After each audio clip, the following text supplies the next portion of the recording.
Hora que se dá a Neymar, sei lá quem, sei o que, Safadão, é a glória do mundo, a esses homens que são famosos e tal.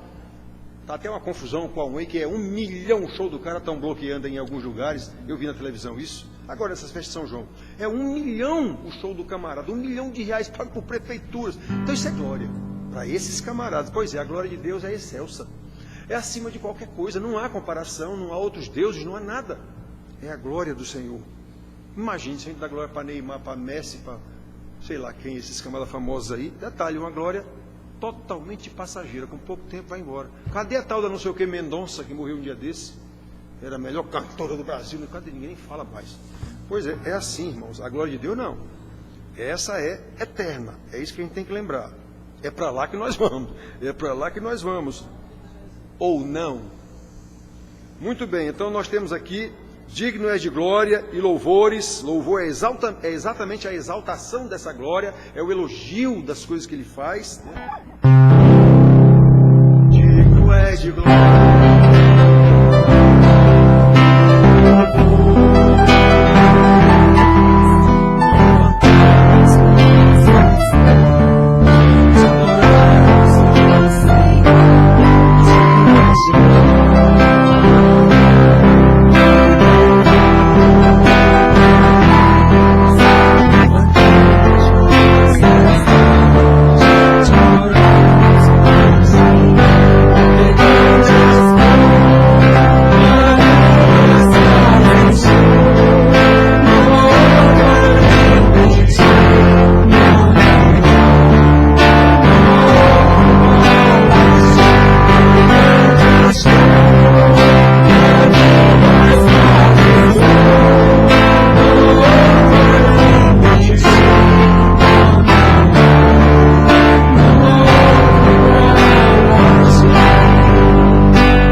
Receber toda a honra, toda a glória, porque tu criaste todas as coisas.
sequer de te louvar, Senhor, sequer de te oferecer culto, mas é exatamente pela dignidade do Senhor que nós nos juntamos aqui para proclamar essa dignidade do Senhor, esse louvor ao Senhor, essa glória do Senhor, porque o Senhor nos deu essa condição, exatamente pela dignidade do Senhor Jesus. Nós seguimos na dignidade dele. Ô meu Senhor, nos ajuda a ser dignos na dignidade do Senhor, para que nós realmente proclamemos o louvor da tua glória. Nós oramos em nome de Jesus. Amém. Amém.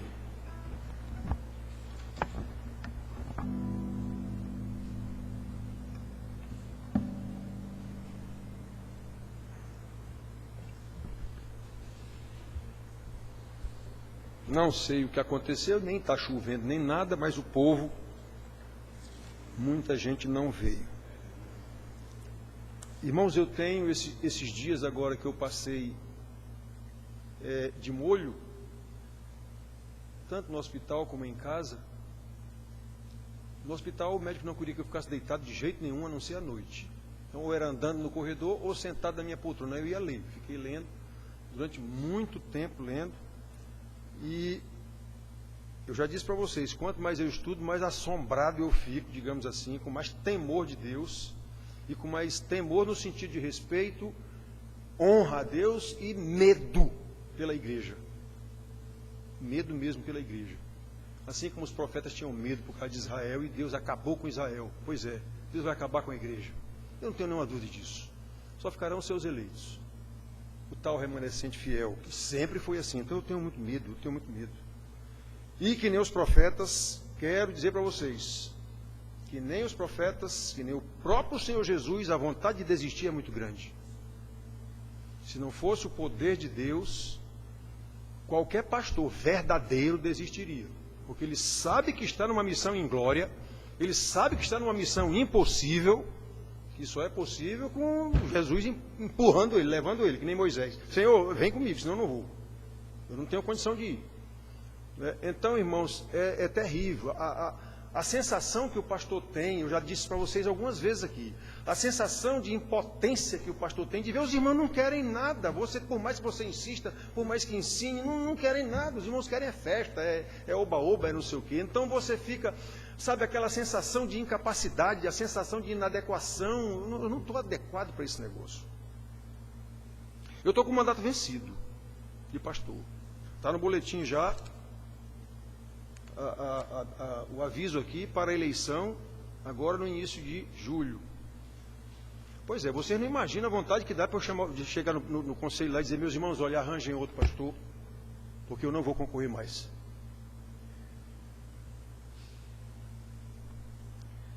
Agora eu sei que eu não posso fazer isso. Vontade há. Eu sei que eu não posso fazer isso. E não é pelo salário da igreja, não. Eu tenho como viver sem o salário da igreja. Claro, numa situação bem mais complicada. Eu viveria sem nenhum problema, mas Margarete não. Então, tudo isso tem que ser pensado. Eu não estou na igreja por causa do salário da igreja. Eu poderia viver sem o salário da igreja. Mas Margarete ia reclamar muito. Eu não, mas Margarete iria reclamar muito, com certeza. Então, meus filhos, eu quero que vocês saibam disso. A luta de um pastor, quem tem filhos desobedientes aqui sabe. Qual é a luta de um pastor por um filho desobediente que ele ensina e o filho não faz. Vai quebrar a cara e quebra a cara e ele passa remédio na cara do filho. E o filho quebra a cara de novo e ele passa remédio na cara do filho de novo. Porque ele não pode dizer assim, cara, fora daqui. Ele não pode dizer isso. O pai. Pois é, Israel com Deus foi assim o tempo todo. Na história de Israel, vocês estão vendo nos profetas aqui, estamos já no último profeta, Malaquias. Jonas me mandou um estudo feito por Nicodemos no livro de Malaquias. E eu fiquei escutando aquele estudo do homem lá. A diferença do estudo que a gente faz aqui é que lá é mais elaborado e o homem é mais doutor, digamos assim, muito mais bem explicada a coisa. Mas é a mesma coisa. Eu fiquei digo, meu Deus do céu, complicado. sacerdotes falsos, e ainda acho cheio de razão. Senhor, o que está acontecendo? Um bando de falsos sacerdotes, tudo errado, e ainda perguntando, mas peraí, Senhor, o que está acontecendo? Onde é que a gente não te louva? Onde é que a gente não está fazendo tudo certo? Pois é assim mesmo que a igreja faz. Por que o pastor chama tanta atenção da gente aqui? Mesma historinha. A mesma historinha. A ladainha do pastor é a mesma ladainha dos profetas do Velho Testamento, dos pastores fiéis. E obviamente os irmãos não querem. Querem a ladainha de pastor que prega bonito, que diz coisa que eu gosto de ouvir e que de Deus vai me abençoar. Em qualquer circunstância, Deus vai me abençoar. Então, irmãos, por causa disso, a gente botou de novo o boletim aqui, discernimento espiritual. Os irmãos sabem que eu trato disso aqui de vez em quando e digo que o irmão que pede discernimento espiritual sem estudar a palavra de Deus é um tolo. Esse pedido é totalmente imbecil e Deus não vai atender coisa nenhuma. Discernimento é fruto do conhecimento. Eu tenho que estudar para saber discernir entre o bem e o mal. Aliás, em Hebreus está escrito isso.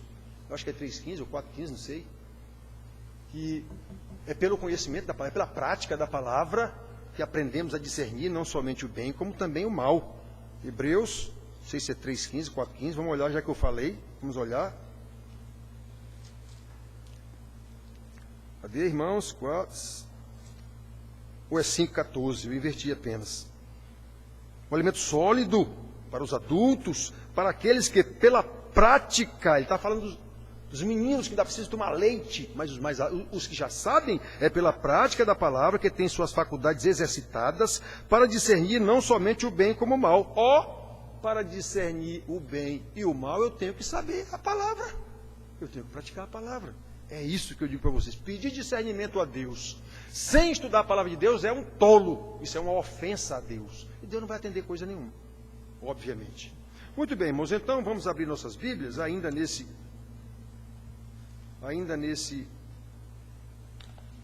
Vocês sabem o tanto que eu insisto na necessidade das Escrituras? Tem pastores e irmãos que insistem em oração. Oração sem Escritura não vale nada, meu amigo. Oração sem discernimento de Escritura não vale absolutamente nada. É simplesmente idolatria. Então, já falamos sobre isso várias vezes aqui, porque é a parábola do bom samaritano, embora nós não vamos entrar na história do bom samaritano proposta por Jesus na ocasião. Vamos falar do sujeito lá que tentou enrolar Jesus. Lucas 10, discernindo a salvação pelas Escrituras.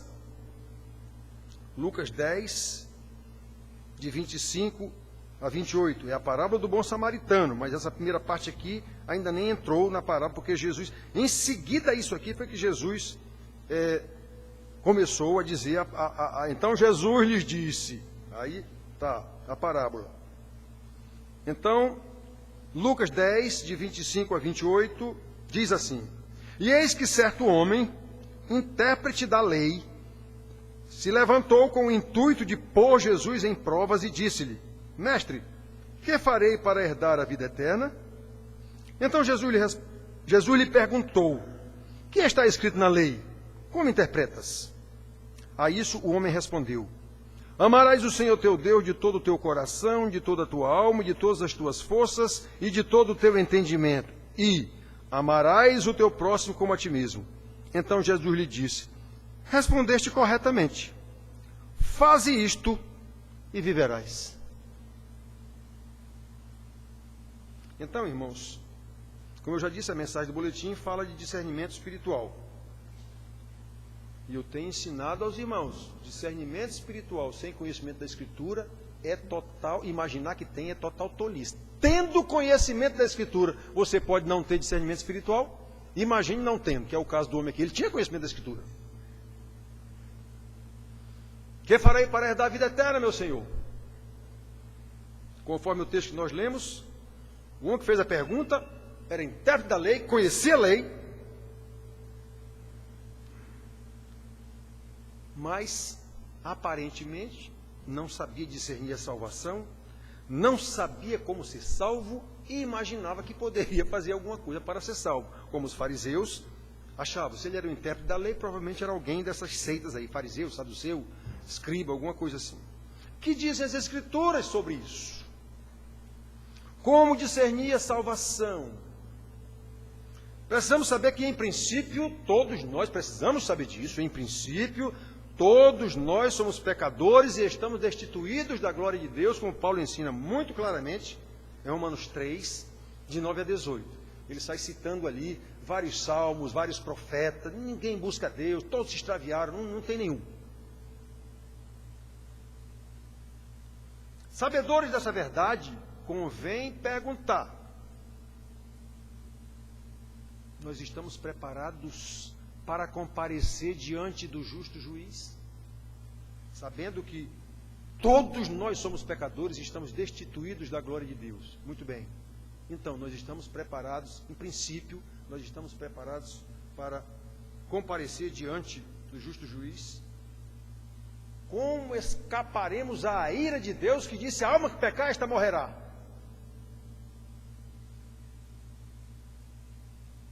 Como escaparemos da condenação do inferno? Aí, como homem aqui, essa pergunta está fora de ordem, como diz nas reuniões. O que podemos fazer para ser salvos? Essa pergunta pode ter um entendimento fora de ordem, mas pode ter um entendimento na ordem também. Vamos já ver isso aqui. Já disse, essa última pergunta, que foi feita pelo intérprete da lei, estava na perspectiva errada. O que ele queria era enrolar Jesus. Nós vimos aqui. Mas as outras perguntas que nós fizemos aqui, inclusive esta também, conforme vamos explicar aqui, são perguntas que todos nós deveríamos fazer. Mesmo que a salvação, em princípio, não dependa de nós, e não depende mesmo, nós deveríamos nos importar, e muito, com a nossa salvação. Ao invés de nos consumirmos quase totalmente com questões como: o que comeremos? Os discípulos perguntaram para Jesus. O que beberemos? Com que nos vestiremos? E, no hedonismo da pós-modernidade, como podemos satisfazer a nós mesmos? Como podemos ter prazer em qualquer coisa? Como podemos ganhar mais dinheiro? Como podemos prosperar neste mundo? É isso que nós ensinamos aos nossos filhos anos a fio. Infelizmente, irmãos, estas são as perguntas mais comuns que nos vêm à mente. Essas aqui. Como podemos satisfazer a nós mesmos? O que comeremos? O que nos vestiremos? Como podemos ganhar mais dinheiro? Como podemos prosperar? Estas são as perguntas que mais nós fazemos e que nos vêm à mente. Sabe por quê, irmãos? Sabe por que a grande maioria das pessoas só se preocupa com as coisas deste mundo que jaz no maligno? Inclusive as pessoas de qualquer igreja, inclusive a nossa. Em detrimento das coisas espirituais, porque o Senhor Jesus afirmou que Ele larga a porta e que o caminho é espaçoso. Isso conduz à perdição, e são muitos os que entram por essa porta e andam por esse caminho. Mateus 7,13. O mundo inteiro jaz no maligno. E a gente busca o tempo inteiro as coisas do mundo. Mesmo a Bíblia nos afirmando, João afirma isso, Tiago afirma isso, quem está interessado nas coisas do mundo não tem Deus.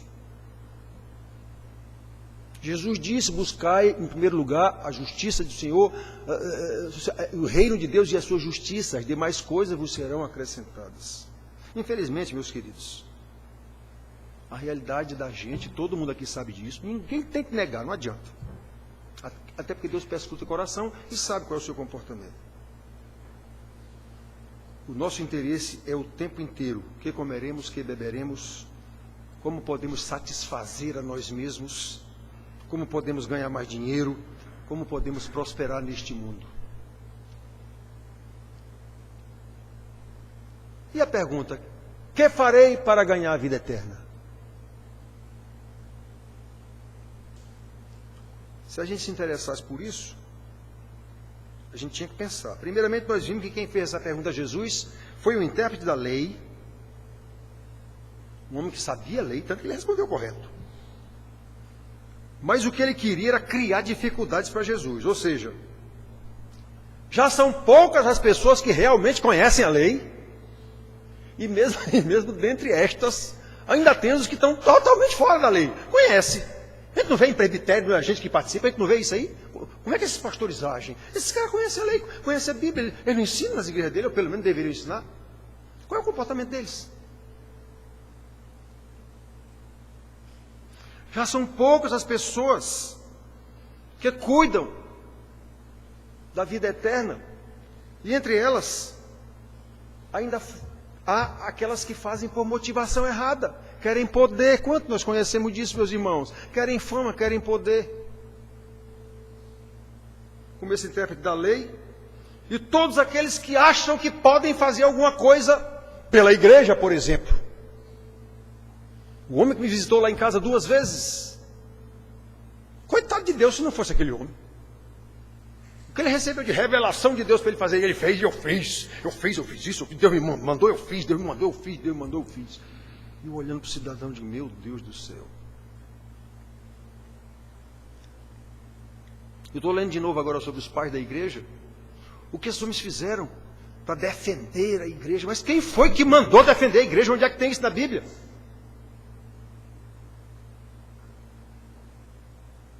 Onde foi que Jesus tentou se defender? Seja crente, está resolvido o problema. Seja crente, viva como crente, fale como crente, pregue a palavra de Deus e acabou-se. Eu quero lá saber se fulano de tal é herege, deixa ele ser. Eu não tenho que convencê-lo a deixar de ser herege. Estou vendo os pais da igreja, que loucura desses homens. Fizeram muita coisa boa, fizeram, mas fizeram muito mais males. No meu entendimento, fizeram muito mais males. Criaram muito mais males para tal igreja. Mesmo o cidadão escritor do livro dizendo que eles fizeram muito bem, eu digo, não, fizeram não. No meu entendimento, não fizeram não. Mataram muita gente por causa de discussões tolas. Então, irmãos, o que farei para herdar a vida eterna? Poucos, irmãos, muito poucos têm essa preocupação com a motivação correta, confirmando a fidelidade das palavras do Senhor Jesus. Porque estreita é a porta e apertado o caminho que conduz para a vida, e são poucos os que acertam por ela. Mateus 7,14, a gente leu ainda agora, né? Então, irmãos, os crentes verdadeiros, aqueles que estão entre esses poucos, devem ter essa preocupação constante sim. Que farei para herdar a vida eterna? Não no sentido de consegui-la, não no sentido de que eu vou fazer qualquer coisa para ser salvo, porque nós sabemos, a palavra nos ensina, que a salvação é pela graça. Paulo ensina tantas vezes isso. Efésios 2,8 é o mais claro. A salvação é pela graça, não é por obras. Mas nós devemos nos preocupar com a salvação no sentido de desenvolvê-la. Paulo mesmo também ensina isso. Desenvolvei a vossa salvação. Filipenses 2,12. Pedro ensina, nós vimos no domingo passado. No domingo passado nós vimos aqui, 2 Pedro 1. Cadê? 2 Pedro 1, 10 e 11. Por isso, irmãos, procurai com diligência cada vez maior confirmar a vossa vocação e eleição, porquanto, procedendo assim, não tropeçareis em tempo algum, pois desta maneira é que vos será amplamente suprida a entrada no reino eterno de nosso Senhor e Salvador Jesus Cristo. Que farei para herdar a vida eterna? O homem está aqui ensinando. Ele não está ensinando a conseguir a vida eterna, ele está ensinando a você andar nessa salvação que lhe foi dada pela graça de Deus. É isso que nós temos que entender. Eu tenho que me preocupar com a minha vida eterna. Para nós, os crentes, irmãos, essa pergunta não deve sair da nossa cabeça, na verdade. Porém, na perspectiva correta. Que farei para agradar o meu Senhor, que me salvou e que morreu na cruz para me salvar? O que é que eu faço agora por esse Senhor da minha vida? Me deu vida e me vivificou. Me deu vida e me ressuscitou da morte. Morreu a minha morte. O que é que eu faço? Como é que eu tenho que viver? A Bíblia ensina. Pronto, então eu vou ter que estudar essa palavra para ver se o que eu tenho que fazer a vontade do meu Senhor. Por que os crentes não têm essa vontade? Os tais crentes. Só há uma resposta, irmãos, e é terrível. É por isso que eu sofro tanto. Porque não são crentes. São religiosos, mesmo de igreja. Eu não tenho nenhuma dúvida em dizer isso, não. Nem medo de enfrentar o meu Senhor no último dia.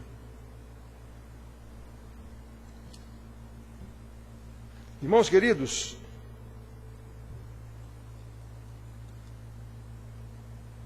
será que eu estou no centro da vontade do meu Deus?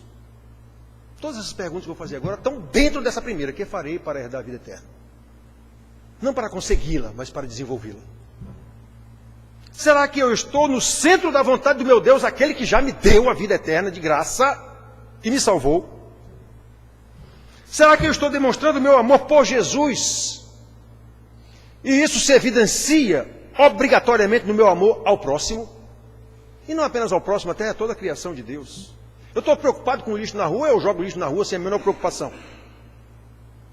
Pouco se me dá se o bueiro vai encher e você vai alagar a rua.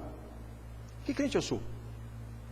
Isso não é só falta de educação, não, irmãos. É falta de ser crente. Uma pessoa que polui a rua e polui tudo. Isso é falta de ser crente, não é só falta de educação, não.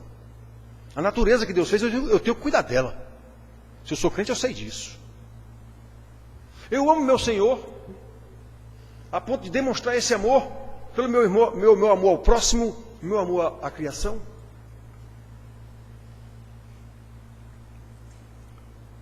Será que eu estou desempenhando bem o meu papel como membro do corpo de Cristo, aquilo que a gente chama de igreja, porque a Bíblia chama isso. Mas isso que nós chamamos de igreja, nós fazemos parte disso que nós chamamos de igreja. Eu estou desempenhando bem o meu papel como membro disso que eu chamo de corpo de igreja, corpo de Cristo, igreja. Irmãos, quem for honesto vai ter que responder, não, eu não estou desempenhando bem o meu papel. Porque vir domingo para a igreja e ainda chegar atrasado, isso não quer dizer, isso não me credencia para dizer que eu estou desempenhando bem o meu papel. Qual é a minha participação? Via um culto no domingo. Sim, e aí? Eu estou fazendo o quê para esse corpo de Cristo?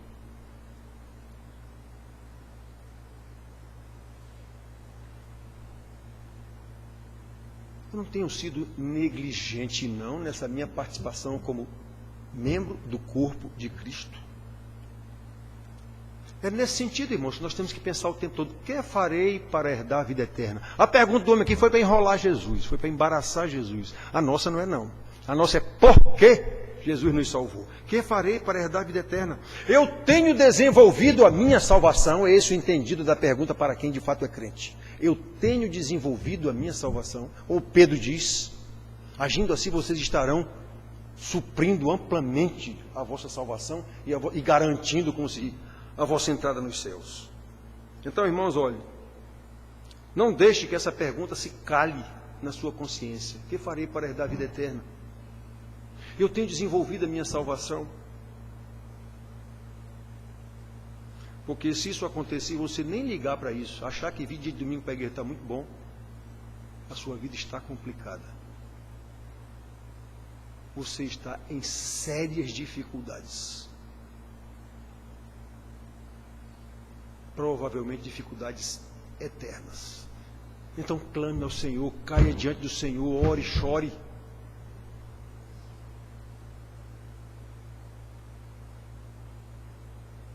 Eu tenho dito a vários irmãos aqui: irmão, me chame, vamos chorar juntos, se for o caso. Vamos orar juntos, chorar juntos. Vamos ver o que a Bíblia diz sobre isso. Vamos ver se você está fazendo o que a Bíblia diz aqui. Esses problemas todos que você está vivendo, vamos ver o que é. Mas não querem. Até em dificuldade financeira eu já me propus, eu vou lhe ajudar, eu sou financista. Eu fui gerente de banco não sei quantos anos, eu sou profissional dessa área, não lembro mais tanto não, mas ainda sei. Vamos! Eu lhe ajudo a fazer uma planilha em casa para tentar administrar seu dinheiro. Nem isso, irmão, quis. Nem isso, irmão, quis.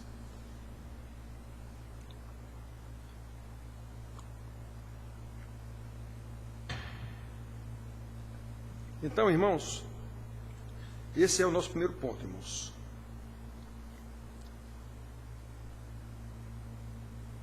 O que farei para herdar a vida eterna? Como é que eu faço isso? Não no sentido de ganhar a salvação, mas no sentido de desenvolver a salvação. O homem fez a pergunta, doutor da lei, intérprete da lei, fez a pergunta sem discernimento. Nós temos que fazê-la com discernimento. Em segundo lugar, nós podemos ver o texto lido. Eu vivo dizendo, irmãos, eu não vou parar de bater nisso, porque isso tem na Bíblia. A importância única, absoluta, que o Senhor Jesus dá às Escrituras Sagradas. O homem perguntou, que farei para herdar a vida eterna? Como foi que Jesus respondeu a ele? Que dizem as Escrituras? Como interpretas? Estão lembrados como foi que Jesus enfrentou Satanás? Ah, está escrito assim, assim, assim. Também está escrito. Ah, pula daqui. Está escrito. Como foi que ele enfrentou e derrotou Satanás? Com a palavra, citando a palavra. Ele tinha poder para dar um tabefe em Satanás e mandar ele embora. Ai, daqui, nojento. Mas não, ele respondeu na palavra. Na palavra. Tudo que Jesus falou foi o que de mim está escrito nas Escrituras. Ele não inventou nada. Até o novo mandamento já diz para vocês, até o novo mandamento que ele deu, novo mandamento vos dou, que vos ameis. Isso já está na lei também. Novo mandamento vos dou, que vos ameis como eu vos amei, e dei a vida por vós. Então, irmãos, é a absoluta importância que o Senhor Jesus dá à Escritura, do que concerne a vida eterna. Que farei para herdar a vida eterna? O sabichão lá, doutor da lei. O Senhor Jesus disse, que está escrito na lei? Como interpreta-se? Observe que Jesus não lhe perguntou o que ensinam os costumes judaicos. Você não é judeu? Você não sabe não o que é que ensina os costumes judaicos? Jesus não lhe perguntou o que diz a tradição dos anciãos, como eles criaram lá as tradições dos anciãos. Ou o que diz a ética da cultura atual, a cultura platônica, aristotélica, que estava na moda na época.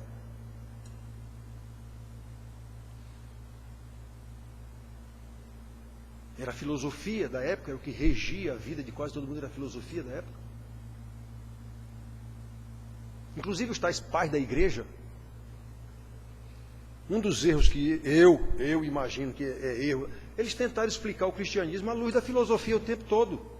Um ensinamento de outra forma, até a história da contextualização das Escrituras. Espera aí, colega, você mudou o sentido do negócio aqui.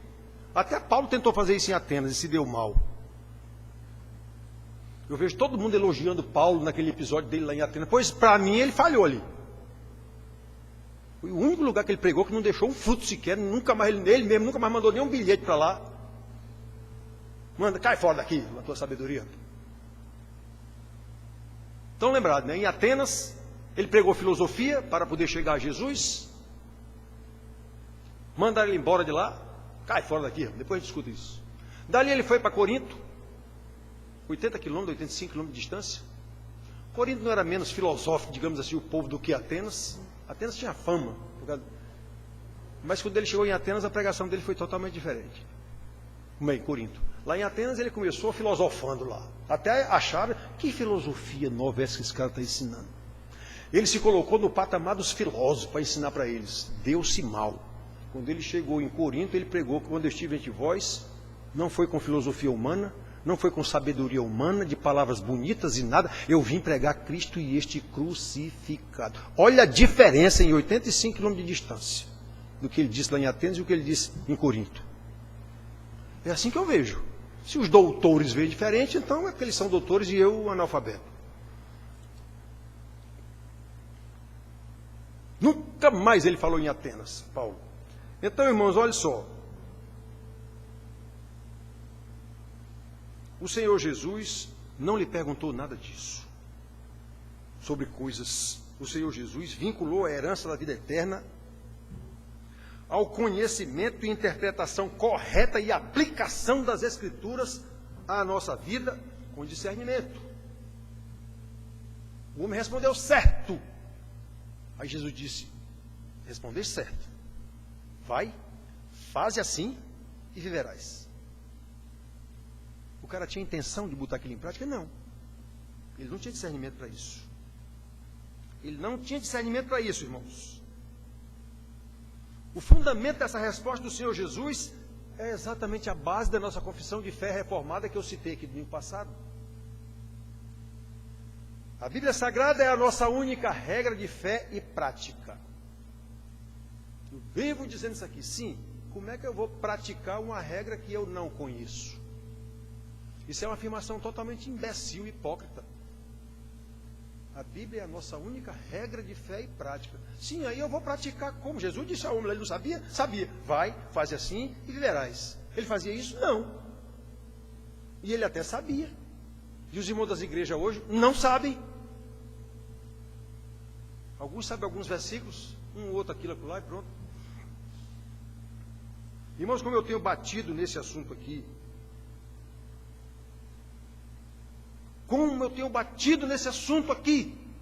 e eu sei que me acham chato, eu repito isso de vez em quando, mas ouçam a voz que vem do céu pela Escritura Sagrada. Não importa se o pastor prega bonito, irmãos. Não importa se o pastor é famoso. Não importa se o pastor é um intelectual. Não importa se a igreja é grande, bonita e cheia de gente. O que importa é, o que está sendo pregado está na lei? O que está sendo pregado está na lei e está sendo dado uma interpretação correta? Se não estiver, não deem ouvido a pregações bonitas, porque é heresia, é maldição. Ainda que travestida de uma bela pregação feita por um pastor presbiteriano, se for o caso. Eu aqui não estou defendendo bandeira, nem condenando bandeira de ninguém, não. Eu defendo quem prega a palavra com integridade, com interpretação, com sabedoria, com discernimento, não interessa qual é a igreja. O perigo da heresia, irmãos, é que ela é muito parecida com a doutrina verdadeira. Muito parecida. Lembra do sofisma? Paulo diz isso. Cuidado com o sofisma. Eu não prego sofisma, não. O que é sofisma? É uma conversa bonita que parece verdade, mas não é. Parece, mas não é. E somente a Bíblia é o nosso padrão, é a nossa vara de medir. É isso que quer dizer cânon. Nossa vara de medir. Somente com ela nós podemos julgar o que se lê, se está certo ou está errado, como nós vimos aqui em Hebreus 5,14, ainda agorinha. Como falou o profeta Isaías, à lei e ao testemunho. Se eles não falarem dessa maneira, jamais verão a alva. O profeta chamando a atenção de Israel. Por isso, irmãos, não interessa quem está pregando. Precisamos discernir. Está na lei? Está de acordo com a lei? Está sendo interpretado corretamente? Esta é a voz de Jesus? Não deixem, irmão, de fazer esse julgamento. Se vocês não tiverem condição de discernir isso, vocês estão em grande perigo, provavelmente perigo eterno. Muitos irmãos aqui, quando vão em outra igreja, chegam e dizem, pastor, quando eu escutei a pregação, está tudo errado aquilo. E você põe em prática o que eu ensino certo aqui? Não. Então, muito pior para você saber que está errado lá a pregação do homem. Muito pior.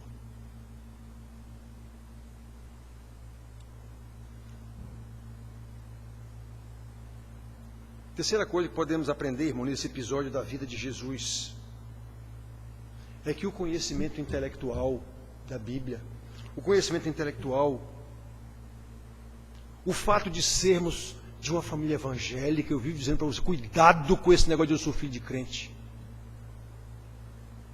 Primeiro, o fato do seu pai ser membro de igreja não quer dizer que ele é crente. Cuidado com essa história de que eu sou filho de crente. O fato de sermos de uma família evangélica, de sermos de uma igreja desde que nasci, não sei o quê. Isso não nos garante a vida eterna coisa nenhuma. Isso não garante que nós somos crentes. Este homem que interpelou o Senhor Jesus, era um intérprete da lei, era uma autoridade em Israel, era um mestre da Bíblia, era um judeu descendente de Abraão, era da nação de Israel, e mesmo assim, seu coração estava cheio de impiedade, distante da vida eterna. Provavelmente ele foi um dos que ouviram do Senhor Jesus: vocês são filhos do diabo que é vosso pai. Provavelmente esse sujeito foi um dos que ouviram isso. Então o fato dele ser judeu, israelita, filho de Abraão, não sei o quê, fariseu, ou escriba, ou saduceu, ou o que o valha, ele era um líder, era intérprete da lei. Isso não quer dizer nada. Isso não quer dizer nada. Ser pastor, e quem disse que esse cara é crente só pelo fato dele ser pastor? Presbítero, diácono ou o que o valha? Quem disse que ele é crente só porque ele tem um título?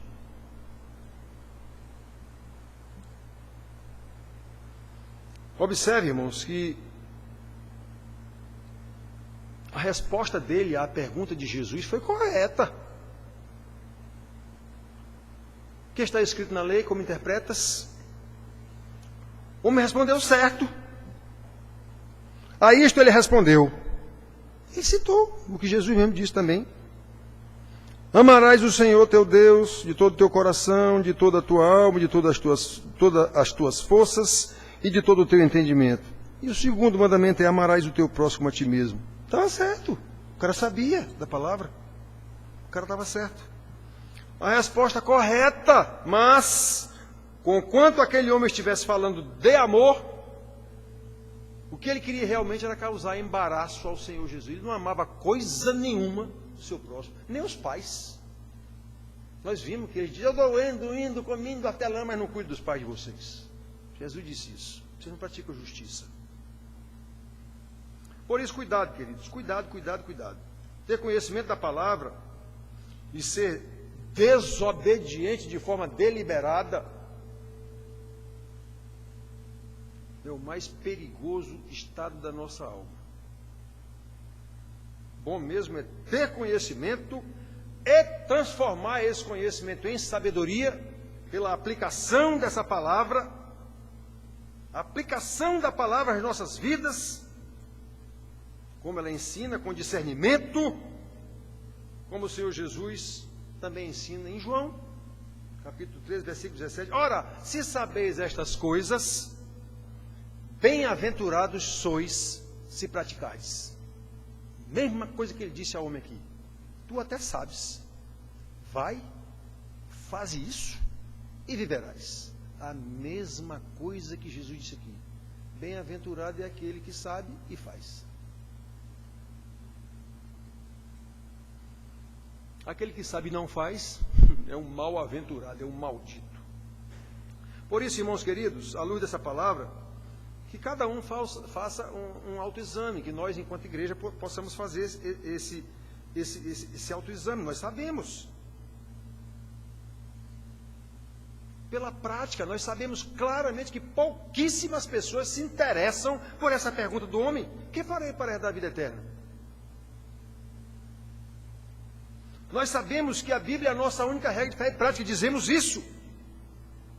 E que a prática da regra evidencia se já herdamos a vida eterna ou não.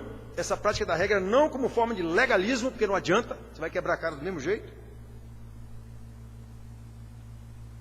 E quando praticamos essa regra, exatamente porque fomos salvos, agora, a prática dessa regra que nos salvou é exatamente a mesma regra que nos levará em santidade de vida até o encontro com o Senhor, santo, santo, santo. É isso que é o final da pergunta o tempo inteiro que eu devo ter: que farei para herdar a vida eterna?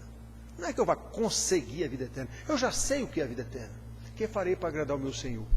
A pergunta do homem lá foi mal intencionada, a nossa não pode ser. Eu tenho que andar o tempo inteiro sabendo.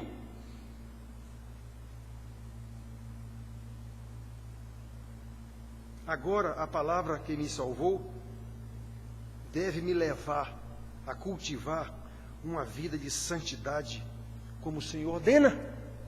Eu não já sei a palavra? Já. Então, faze isso e viverás.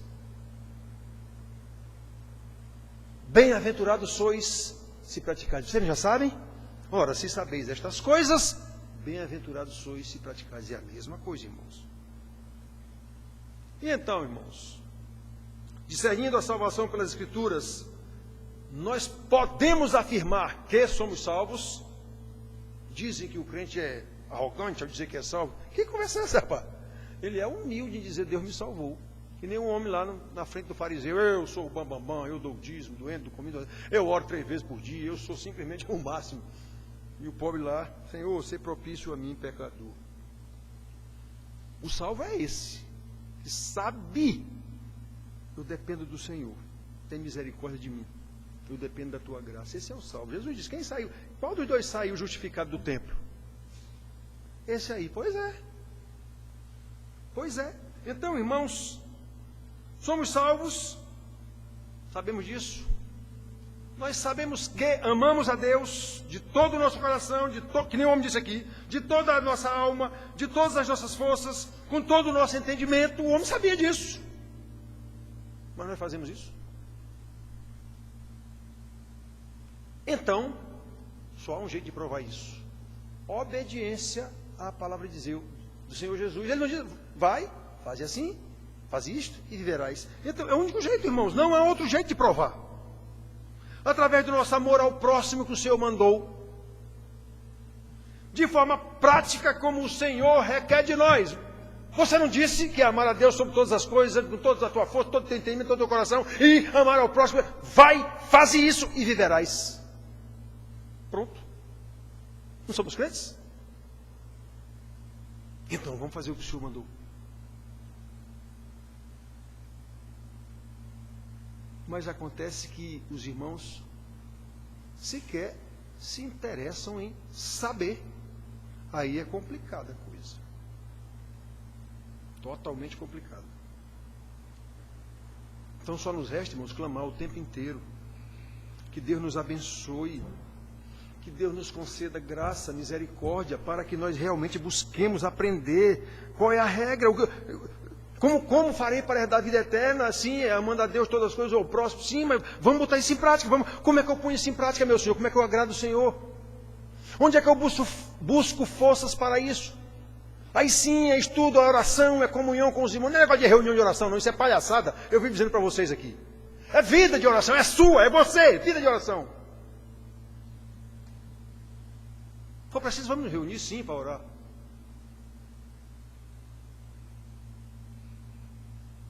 Que Deus nos abençoe, meus filhos.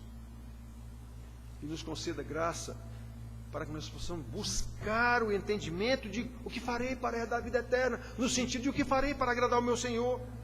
O que farei para me conduzir agora nessa vida eterna que Ele já me deu. Como é que eu chego lá, como Pedro disse?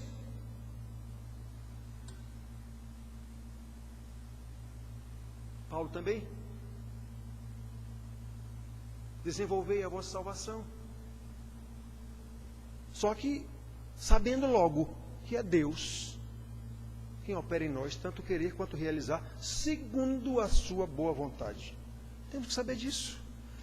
E como é que eu sei essa boa vontade? Estudando a sua palavra. Então vamos repetir. Que Deus nos abençoe. Nos conceda graça para praticar esta verdade. E para praticar esta verdade, nós temos que conhecer esta verdade. E para conhecer essa verdade, nós temos que estudá-la com diligência, com esforço, com oração, na comunhão dos irmãos, no ensino do pastor, do presbítero. Porque somente assim, irmãos, nós realmente podemos desenvolver a nossa salvação o tempo todo preocupado com a minha salvação. Não é que não, é o Senhor em mim e através de mim. Ele fez tudo por mim, para louvor da sua glória. É assim que nós devemos viver, para louvor da glória do Senhor. Amém.